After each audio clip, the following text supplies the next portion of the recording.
Hello, and welcome back to Baby Elias's stories.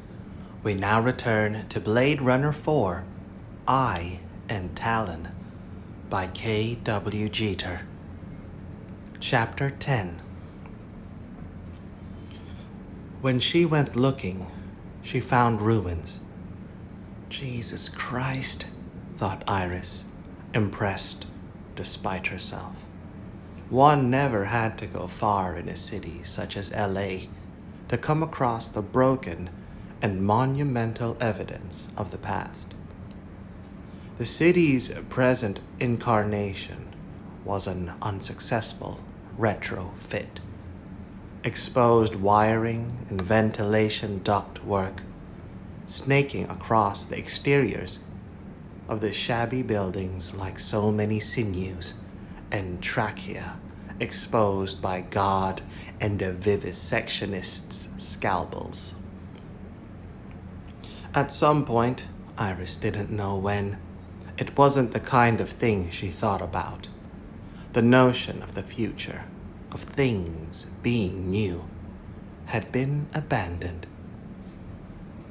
In LA, the future and the past had become one intertwined substance, like the gnarled roots of dead trees. But what she saw now was different, and worse, because she had never seen anything like it before. The dark, cloud-heavy night sky rolled above her as she stood at the edge of the cleared space. Broken concrete, shrapnel, and tiny bits of heat-scorched metal beneath her boot soles that surrounded the ruins. Intact buildings towered behind her, separated by the streets and transit lanes by which she had reached this point, even before she had arrived at her destination. She had been able to see the hole in the skyline, the absence of a man-made structure somehow more imposing than any physical shape could have been. The other thing that Iris had observed as she approached the spot had been the street crowds thinning out, the density of massed human forms, dispersing like oxygen molecules into a vacuum. So much so that in the last few blocks she had been alone, walking in the building's night shadows.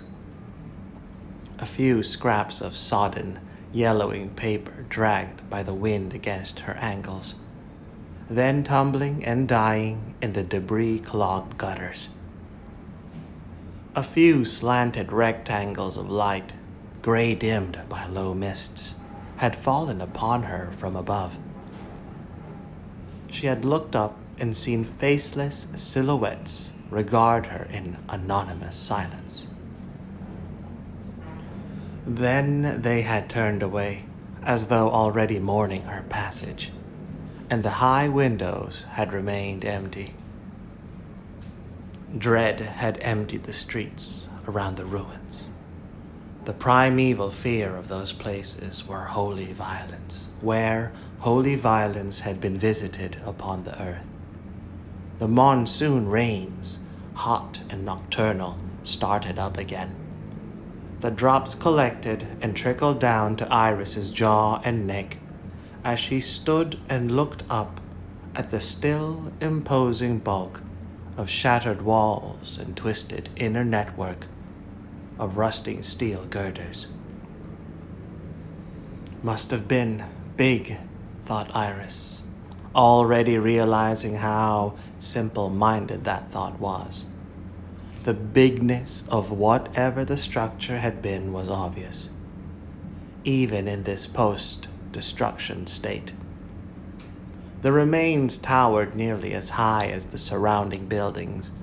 If the structure hadn't been designed or forced to collapse inward upon itself, Iris had enough experience and departmental training to recognize the telltale signs of high-powered core charges. It would have taken out and leveled everything around it as well. Perhaps for as far as a half-mile. Pretty impressive, huh? The voice startled her. Iris turned and saw a familiar face smiling at her. Too familiar, she thought. Why, said Iris flatly, am I not surprised to see you here? Vogel shrugged in an awkward, one-shouldered manner. His other arm was held by a sling to his chest. We have a common destiny, sweetheart. The smile on his angular face widened, at least for the time being. Whither thou goest, so goest I. Great. Iris shook her head in disgust. I thought I got rid of you. This time Vogel laughed aloud. You almost did, and after all the help I'd been to you. That's the kind of girl I am. You can't trust me. Iris pointed to his immobilized arm. Maybe you'd better leave before something worse happens to you. What? Rain darkened Vogel's buzz-cut scalp and the upper part of his nondescript coveralls. And miss the fun? Believe me, I wish I could. Iris's mood turned even bleaker. Just about all your help accomplished was to nearly get me killed, and then it did get my ass fired from the police department. Yeah, Vogel nodded. I heard about that. Iris gave him a harder look, but didn't bother asking how he would have known. He'd either lie about it, or she wouldn't believe him. What was the difference? But you're not laying that one on me, continued Vogel. There are some things being done to you, and then others that you've brought on yourself. Like right now, I'd still be as friendly and helpful as before if you hadn't left me to get iced back at that movie theater. Doesn't seem to have happened, though. She nodded toward the arm in the sling, except for that little bit. It's the thought that counts, sweetheart. And believe me, Vogel waggled the arm slightly, like a pinioned wing. It took some doing to get away with only this much damage. Good thing for me that I have fast reflexes. I would have hated to have missed this special moment with you right here and now. His smile showed again, lazily insinuating. But then, it was meant to be. In the distance, up in the night sky, and through the steady blood temperature rain, the soft shriek of a police spinner vehicle was audible. Iris turned and looked over her shoulder at the streak of light, converging with others like it on some point at the city's edge. Searchlights, blurred by the layers of mist, swept downward like the attentions of predatory birds. Some other poor bastard, thought Iris, is in trouble. It was like LA's monsoon season weather, always ready to descend upon and envelop someone. Iris turned back to Vogel, standing beside her. How did you find me? I can always find you, replied Vogel. Better question, how did you know to come here? This. She reached into her jacket pocket, underneath the bullet-torn sleeve, and pulled out a scrap of interlinked metal. My former boss, gave it to me. She held it out on the flat of her palm. Meyer? With one finger, Vogel poked at the metal band and bit of chain that had once been fastened to the owl's leg. Why'd he do that? No good reason. Not really. Iris gave a shrug. He wanted me to have a souvenir. That's what he called it. He didn't know what it had inside. Which is? Something in the tone of Vogel's words disturbed her, even more than the mere fact of his physical presence. It struck Iris that his questions were all of things to which he already knew the answers somehow. He knew, but had to ask her anyway, as though it were part of some barely perceivable ritual through which he was leading her. To where, she had no idea. Data. Information. Iris decided to play along once again with whatever game this mysterious figure had initiated. Nothing too esoteric. There was some GPS coding micro-incised on the side of the owl's leg band.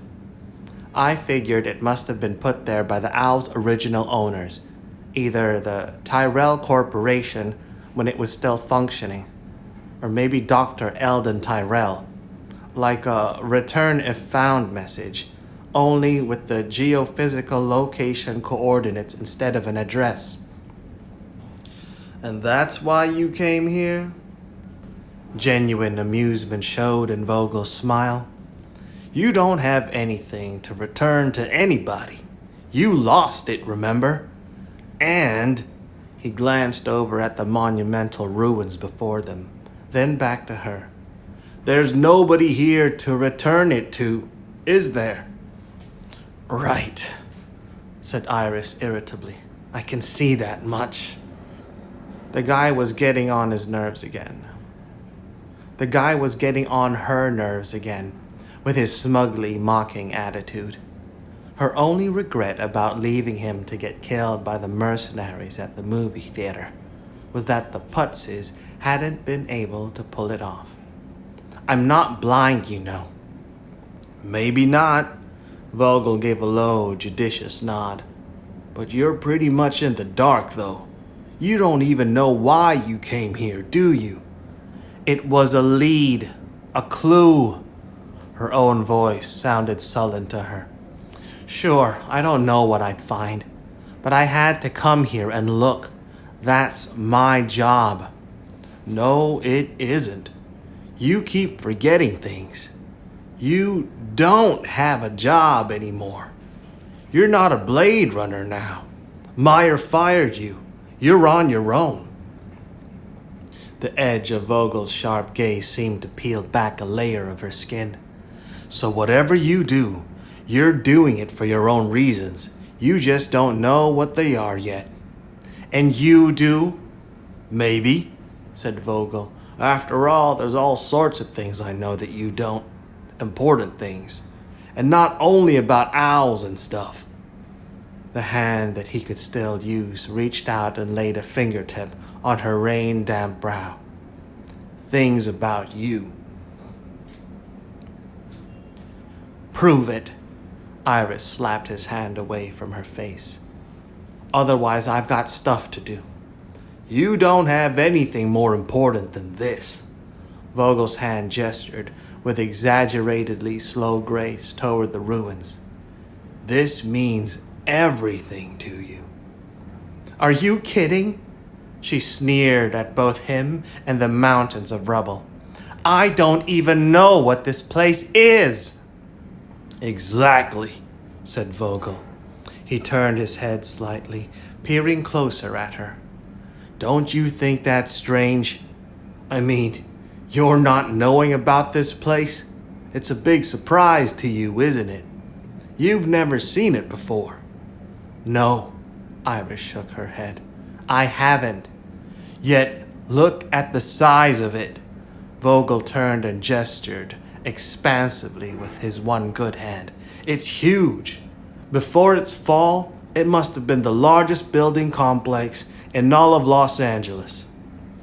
Maybe. Trust me on this one. It was. And here's what's left of it. Right in the heart of LA. And you don't know anything about it. It's a big city. I can't be expected to know every square foot of it. For a city girl, You've got some interesting gaps in your geography, Vogel said. But never mind. Come on, I'll show you around. He started walking toward the jagged flows of steel-reinforced concrete, like an Arctic explorer heading toward the jumbled forward edge of glacial ice. When Iris didn't follow, he stopped and glanced over his shoulder at her. What's the matter? You got a lot out of the last time. Why are you scared now? She didn't know, but he's right, she thought. I'm terrified. It was a new feeling for her, one so intriguing, that she felt she could almost step outside her own skin and study it, like a close examination of her image in a mirror. She took her focus from her trembling soul and laid it upon the mountain ruins beyond the taunting Vogel. The rain had increased its slanting fury, the monsoon's leading edge having given way to the heart of the storm. Both she and Vogel were drenched to the skin. Her eyes had adjusted to the fractional blue street light seeping out from between the intact buildings behind her. It glistened upon the crumbling edges of the broken mass rivulets, collecting and trickling from one irregular form to the next, spiraling down rigid loops of rebar and burst phone and electrical cables. The shadows deepened in the ruins' crevices, more lightness than the night sky tinged orange by the sudden gouts of flame high above. Gazing upon the storm-lashed ruins, Iris realized at least one reason why it so frightened her. It was the first empty space she had ever seen in L.A. Empty as in unoccupied by any human presence, real or artificial. Everywhere else in the city, someone could be sensed, even if not visible, some low-level empathic reaction picked up on the slight noises of respiration, breath, and heartbeat. So quiet as to be under the threshold of normal hearing, or on the soft electrical tides of catecholamines inside the skull. But there was always someone, watching or listening in turn, except her, thought Iris. Even as crowded as a locale as LA, with its teeming streets and mingled human exhalations.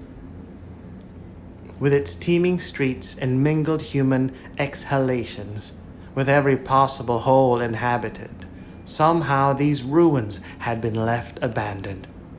Whatever the reason, it probably wasn't a good one. So what's it going to be? Vogel's words snapped her out of the dark reverie into which she had fallen. She looked up, taking a moment to reassemble the image of his face into something recognizable. You're going to have to make up your mind. His voice turned sharper. I don't have all night. You know, you're not the only one with things to do. If I don't take care of my business with you involved, then I gotta get busy and find somebody else. It wasn't the first time that something said by Vogel had made her wonder exactly what his agenda was. The same disturbing perception struck her, of questions and answers planned in advance, like the catechism of some obscure, vaguely threatening religion, plus all the other ritual steps that had to be gone through, as though the ruins before which they stood were just one more point on the stations of the cross that had been laid upon the night streets of L.A. All right, said Iris. You're right. I don't really have anything else going on right now. She stepped forward, closing her eyes for a moment, as though not wanting to see the cliff edge in front of her.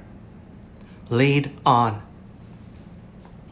The last of the street lights' blue illumination fell away behind them, as Vogel brought her to a point some 50 meters or so around the edge of the ruins. Here, a pair of immense stone and metal slabs had jammed against each other, forming a triangular cavern with the ground. With his unencumbered hand, Vogel lifted a net-like skein of wires up from the unlit space's mouth, then ducked his head and entered. "Come on." He held the wires up for Iris. "I can't show you what you need to see if you just hang out there." With her mind made up, fatal or otherwise, Iris didn't need any more prompting. She had already followed him into one destroyed and decayed locale. Though the downed UN advertising blimp had been but the tiniest fraction of these ruins' immensity. Perhaps this place would contain the answers to the questions raised by the other. "I don't care for your taste in habitats," with her head and shoulders bowed below the cavern's angled ceiling. Iris followed the darting beam of the small flashlight Vogel had taken from his coveralls' pocket. The ground beneath her feet was an inch deep in puddled water, seeping down from above. "Why not get yourself a regular apartment?" "What fun would that be?" Vogel glanced back at her, his smile malicious. "Besides, the blimp was affectation. This is serious. This is where you have to be." "Bet me," thought Iris grimly. The crude tunnel's ceiling had lowered even further, forcing both her and Vogel into a bent-kneed crouch as they proceeded into the dark confines. The air smelled musty and soggy damp, and she had been wrong, technically, about the complex of ruins being unoccupied. The city's ubiquitous vermin with eyes that glittered as yellow pinpoints in the beam of Vogel's flashlight scurried ahead, their tiny sharp claws pattering against the smaller chunks of rubble. More disturbing noises, lower in pitch, came from the ruins themselves, soft groaning and grinding, as though the jagged slabs of concrete and twisted steel were about to go through some delayed seismic rearrangement and come down collapsing upon her and Vogel's heads. "Hey!" Iris's voice broke into echoes and died away. "Is this place safe?" "It's all relative," Vogel glanced back at her, "considering how close you've come to getting killed out there." Their crouching progress caused Iris to lose track of distance traveled. She couldn't be sure whether they had gone 100 meters into the tumbled ruins, switching from one narrow passage to another, or an accumulation of miles. The small reserves of strength she had managed to force together when she had slipped out of the hospital were now close to a final ebb. Her heart was laboring in her chest as she steadied herself, with one hand clutching for holds on the rough surface of the tunnel wall. Blind from exhaustion, Iris bumped into Vogel. He had stopped in the narrow passageway without her noticing. "Careful!" With one hand locked into her arm, he kept her from falling. "We're right at the edge." Iris found that she could stand upright. At some point, they had emerged from the tunnel into a larger space, though still roofed with the giant slabs of concrete and steel. She could sense their tonnage above, blotting out the night sky. She shook off Vogel's hand. "Edge of what?" "You'll dig this." Vogel tucked the butt end of the flashlight into his sling, so he could adjust the beam from narrow to wide. "It's worth seeing." She watched as he played the light out to one side. The surfaces it struck were so far away that it seemed for a moment that she and Vogel were in some kind of subterranean cathedral, its vaultings and pillars constructed in pure brutalist fashion. The only thing missing was any semblance of floor or bare earth ground a few feet from where they stood. A yawning chasm had opened up, almost bottomless in appearance, as the flared beam of light angled down into it. What the hell is this? Iris could see other shapes, complicated metal and transparent forms, all still interlinked, even though the destruction of the building complex above had obviously wrought major damage upon them. Some kind of factory? You got it, sweetheart. Vogel used the flashlight beam to pick out a few of the larger pieces of broken manufacturing equipment. This is the real heart of the late Tyrell Corporation, or some kind of major organ at least. This is where the action went on, production-wise. All the assembly lines for the Tyrell Corporation's various replicant models were right here. We're talking about major bioengineering processes, building ready-to-ship units from cell cultures, all the way out to skin and hair, even the toenails. Everything except for a few bits and pieces that the Tyrell Corporation contracted out to specialist prototype developers, such as the eyes. Take a look. Iris stepped closer to the chasm's edge and looked down to where the flashlight beam slid across the jumbled together factory equipment. A few of the transparent pieces of machinery revealed their contents. Human-like forms, some merely skeletal, others with recognizable internal organs attached to the white frameworks. Adult figures, no children or infants. All were dead, but a few had obviously come closer to birth and life than others. To Iris, the contents of the chasm resembled a mass grave, torn open and exposed by whatever explosives had leveled the buildings above. "Of course," continued Vogel, "this is just where they assemble the flesh and bones, the physical part of the product. There's a lot more to manufacturing replicants than that. Matter of fact, before Tyrell achieved a monopoly in the industry, there were other companies producing replicants, not here in LA. Most of the others were over in Europe. What enabled the Tyrell Corporation to snap up the franchise for the UN's off-world emigration program, which was the big money, were the little extras, the non-physical stuff it put into its products, the programming, the stuff in the replicants' heads."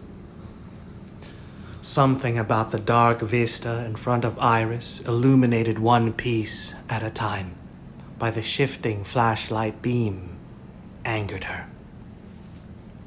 She could feel a surge of blood at the center of her skull as the small, bright oval assembled a deeply concave terrain of broken production equipment and pale human forms, dried and flensed by the heat of the explosions into twisted leather and protruding splinters of ivory, all of which would perish no further. An image came into her thoughts of the Tyrell Corporation's production line as it had been once, brightly lit, sterile and efficient as a hospital operating room on a grander scale. Iris could see it all as clearly as though the other image, the one produced by Vogel's flashlight poking about in the darkness, were something evoked on a phosphor dot screen. Pixels without substance or meaning. This is the illusion, thought Iris, closing her eyes to the world in front of her, watching instead the one that had sprung up behind the wall of her brow. That one seemed both more real and more alive, with the human-like forms stirring their limbs, awake and fully formed, right down to the memories inside them. An industrial birth, but nevertheless a true one, the gift of Dr. Eldon Tyrell. No matter how limited or dark its intent, a 4-year lifespan was still life. Vogel's words broke into her thoughts. Most of that cerebral content design stuff took place upstairs. He sounded like a dispassionate tour guide. The actual force loading process was one of the last steps before the devatting. Okay, Iris stepped back from the chasm's edge. I've seen enough. If this is what you wanted to show me, great, you've done it. But I'm ready to leave now. No, you're not. The beam of Vogel's flashlight swung back into the tunnel where they stood. The show's only started. He started down another branch. Come on. The new path led upward, sometimes steeply enough that Iris had to scramble up tilted slabs and rubble piles to keep Vogel in sight. Despite the exertions necessary, her breath came easier to her. The air in the higher spaces, less confined and rank, through a few overhead chinks, Iris managed to catch fragmented glimpses of the night sky. Here we go. Vogel stopped at a level section. This is what you came here for. The flashlight revealed a surreal juxtaposition. An ordinary door set at a skewed angle into a scarred and crumbling wall of concrete and exposed girder ends. For a moment, Iris felt like the heroine of some dimly remembered children's story who had followed a waist-coated rabbit down a hole in the earth, only to find just such deranged and prosaic furnishings. What's on the other side? Iris could see that the door was made of richly polished wood, its dimensions both higher and wider than doors she had encountered in that other world, outside the ruins. See for yourself. Vogel grasped the ornate brass knob, twisted it, and pushed, then stepped back so Iris could go ahead of him. Make yourself at home. She walked into the further darkness, feeling the smooth difference of its floor, covered only with dust compared to the rubble-strewn tunnels through which she and Vogel had traveled. Like the door, the room itself was tilted at an angle, as though it were an antique sailing ship run aground on a coastal reef, without a wall immediately handy to touch and steady herself against. Iris had to lean back a bit to keep her balance. As she watched, the room slowly took perceptible form. In wavering, massed candlelight, with the flashlight switched off, Vogel lit the ranks of tapers in several elaborate floor-standing and wall-mounted candelabra. Behold, said Vogel, his self-appointed task completed. He snuffed out the loose candle he had been using as a lighter, his one good hand pressing the wick against the front of his coveralls. Look familiar? I've been here before, realized Iris, not in the flesh, the way she was now, breathing the room's captured air and seeing the actual, expensively wood-paneled walls behind floor-to-ceiling swaths of heavy, ivory-colored fabrics. But as good as. The Ceresper device in her apartment had summoned up an illusion of this room, complete with the shifting, moody light of the candles, from the data that Meyer had first given her. Having walked through that illusion superimposed over her apartment's living room, she already knew her way around in the reality of it. She glanced over to the wall at one side, farthest from the ranks of burning candles, and saw, as she expected, the empty perch on which the owl had wrapped its talons, golden eyes blinking and watching everything that went on. "So I take it," said Iris aloud, "that these are the private quarters of the late Dr. Tyrell?" Even in the room's precariously angled condition, with dust from the surrounding rubble having been sifted across every surface, the expensive luxury was apparent. Guess he really did have the bucks. Enough. Vogel gave an appreciative nod, surveying the expansive suite of rooms with an explorer's proprietary manner, as if by discovering them he had taken possession from their original owner. "Let's just say that Dr. Tyrell had a taste for the finer things in life, and he didn't mind spending what it took to get them. Case in point being a real live owl, of course.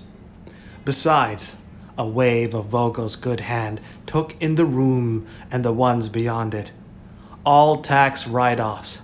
He'd get the Tyrell Corporation to pay for what he wanted. Not only luxuries, of course."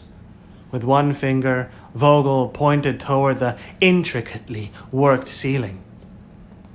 "The corporation also paid to have the good doctor's private quarters structurally reinforced, to withstand any kind of seismic or otherwise destructive event. Even explosions that took place within the building complex itself wouldn't have been able to touch this area. You get past that pricey wood on the walls, there's enough of a steel cage wrapped around these rooms, all strung on breakaway connector joints, to have withstood anything short of old-time thermonuclear warheads. Even the windows." Another gesture to the wall opposite. They had steel barriers, nearly a half-meter thick, that came slamming down like guillotine blades when the complex was destroyed.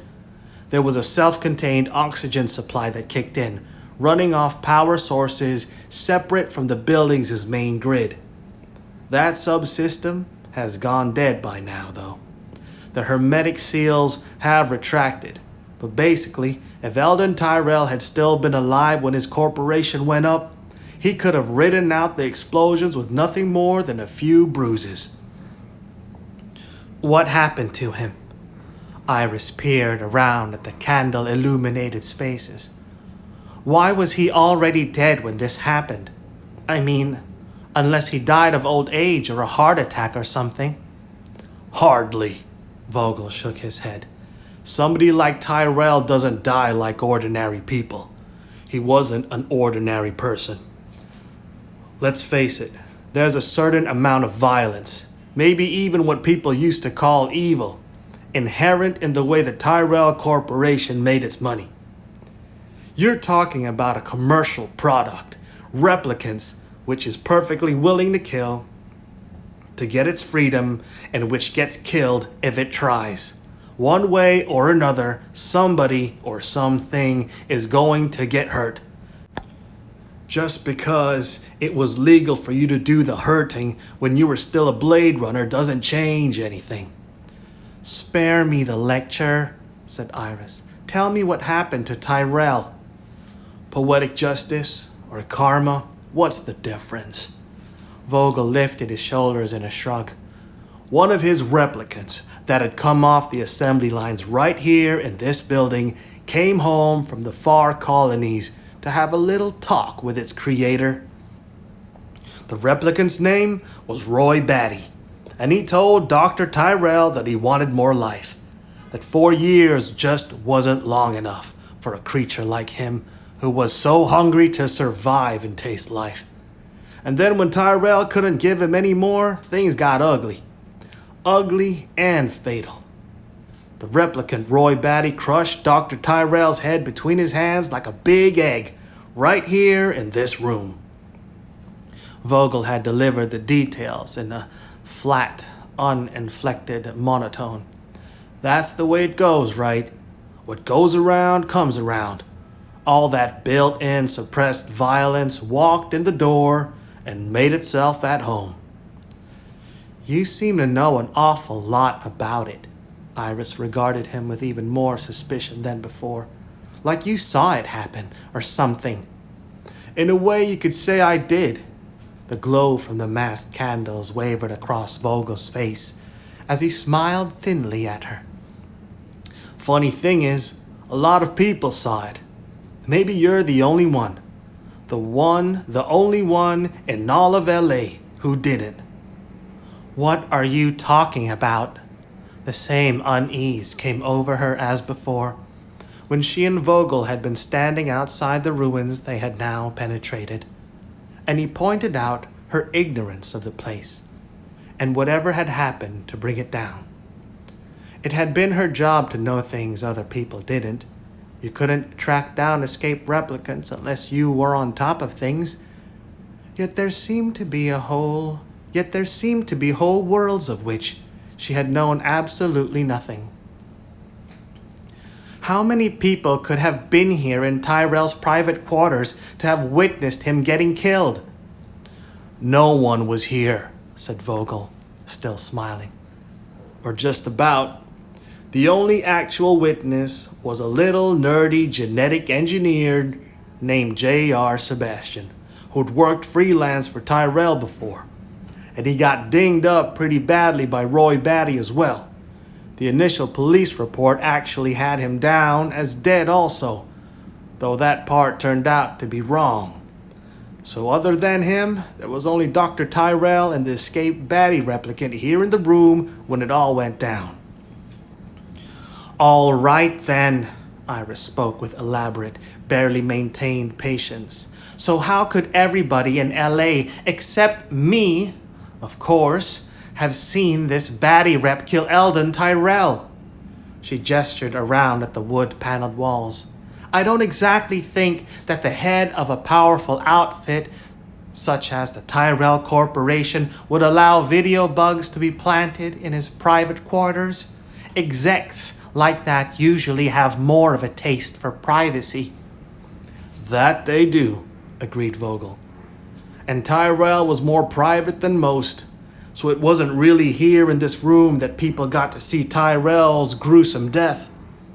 Let's say it was as good as here. Iris sighed wearily. Vogel's toying around wore her out more than the trek through the buildings' ruins. I'm not following you. It was in the studio. That's where it happened, or at least what everyone saw. Not Tyrell's real death, but as good as. Realer than real, as some might say. The recreation of Tyrell's death. On tape. Wait a minute. Iris held up her palm to stop any more words from coming. You're saying somebody made a video production after the fact of this Eldon Tyrell getting murdered? You bet. Vogel gave a single nod. Of that and a whole lot else. Besides, as epic as it were, about this bunch of escaped replicants Roy Batty was a part of, and the cop that got assigned the job of tracking down and retiring them, you know the one, the Blade Runner named Rick Deckard. I've heard the name, Iris shrugged. That's about it, though. Now that's what I was talking about before. There are some real holes in your knowledge of what's been going on here in LA, or beyond. This thing was broadcast throughout the world and to the off-planet colonies. Don't you think it's a little curious that you're not aware of it? What was it called? Blade Runner, said Vogel. That's all. Blade Runner. Catchy title? Iris searched her memory for a couple of seconds, then shook her head. Nope. Complete blank on anything like that. Vogel peered closer at her. And you don't find that strange? I know for a fact that it was pretty popular with a lot of LAPD rank and file. No, said Iris, not really. I don't watch a lot of video stuff, broadcast or otherwise. I don't have time for it. You should still know about this one. It was a big hit, just about everywhere. Got very high ratings, and beyond, it's still got quite a cult following. I told you, never heard of it. So I see. Vogel's gaze wandered across the candle-lit room for a few seconds, then snapped back to Iris. Maybe you should watch it sometime. Might learn a lot from it. She could tell where this was going. Maybe I should. Vogel's smile widened. Now's a good time. His teeth looked like antique yellowed ivory in the wavering candlelight. Real good. You know, you're really losing your capacity to surprise me. Iris put her hands on her hips. I already watched one of your movies. There at the Blimp. That other grungy hangout of yours. Just because you've dragged me into this pile doesn't mean I'm in the mood for another one. Ah, but that other one was a live feed. That was so you'd know what was going on with the owl and who had it then. What I've got here for you is real cinema. Something historic. Higher production values. So it's a lot better than mere reality. As if I'd know anything about that, thought Iris. Any more? The rabbit hole feeling embraced her again. She felt the weight of the Tyrell Corporation's rubble pressing down upon her, as though the ruins were ready to extinguish the small, charmed bubble of existence inside it. Somewhere in the wandering through the maze that had led her here, the thread leading back to the outside world had been broken. She didn't know if she would ever find her way out again, or if that other world out there even still existed, or if it ever had. You win, said Iris. She knew she didn't have a choice about the matter, even if she did emerge from the ruins' depths. She would eventually crawl back into them, just to find out what it was that Vogel had wanted to show her. Not out of curiosity, but the fear of not knowing. Where do we go for this flick of yours? Follow me. Vogel picked up one of the floor-standing candle racks and carried its pool of light with him to a farther section of the rooms. Here we go. He pushed open a door concealed in the wood panels, revealing another dust-covered, expensively furnished chamber. Eldon Tyrell's private theater. He didn't use it much. More of a book guy, you know. But it had all the amenities, or at least enough of them for our purposes. Vogel gestured toward a pair of vintage leather wing chairs. Have a seat. Real leather. Iris could tell the difference between the stuff and her own jacket as she leaned back in the chair and rubbed her hands along the fatly padded arms. The way Tyrell had gone through the endangered species of the world, converting scraps of them into personal luxuries, there eventually wouldn't have been anything left alive on the planet except rats and replicants. Behind her, Vogel fussed about with some ancient-looking machine on a rolling stand. Leaning around the side of the wing chair, Iris watched him threading a thin strip of something black and shiny through cogs and sprockets, from one spoked double wheel to another above it. What the hell's that? Film, said Vogel, pre-digital technology, like they used at that movie theater where we had our little party. Okay, Iris recognized the stuff now. There had been coiling masses of it on the floor of the theater's projection booth. But those were old movies. Nobody produces anything on it anymore. And you said that this was something recent. Very recent. But Tyrell had discriminating tastes. Nothing but the best. Which for him meant no cheap-ass digitized mass of pixels like everybody else in the world has gotten used to watching. Mainly because they don't know any better. So if whatever he wanted to watch wasn't on film to begin with, he'd have his guys in the lab do a cross-media conversion on it using the old equipment and horde of film stock that he'd stashed. Then they'd strike a one-off print like this, just for his eyes. Though this is one movie Tyrell never got to see, since he gets killed in it. Really killed. He wasn't around to see the final edit, and all the top drawer technical work his employees did on it, which is too bad from a cinephile viewpoint, because they really did a good job, right up there with the rest of them. The rest? In Tyrell's private archives, in the vault next to this theater, there's racks of film cans stored away. This particular movie was the last to be logged in after Tyrell's, shall we say, sudden demise.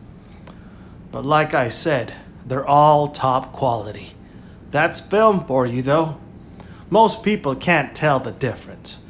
The percept systems in their brains have been degraded to the point that they think a bunch of dots is the same thing as reality. So an analog medium such as this is just no big thing to them. Maybe you'll be able to tell, though. She couldn't. When Vogel turned out the lights and set the clattery machine running, a horizontal cone of light sprang from its bright lens, filling the screen in front of her. Points of light showed a nighttime vista of some sprawling city, when gouts of flame burst into the sky and a police spinner streaked past. She realized that the city was LA itself. It looked real enough to her, but no different from any digital depiction ever had. The knowledge made her uncomfortable, as though some subtle test had been put before her, like the trick questions used with the standard issue void conf machine. And she had failed the test. When's the good stuff start? Discomfort had turned to irritation. This looks pretty artsy so far, but not important. At least not to me. Keep your shirt on. Vogel had made himself comfortable in the matching chair.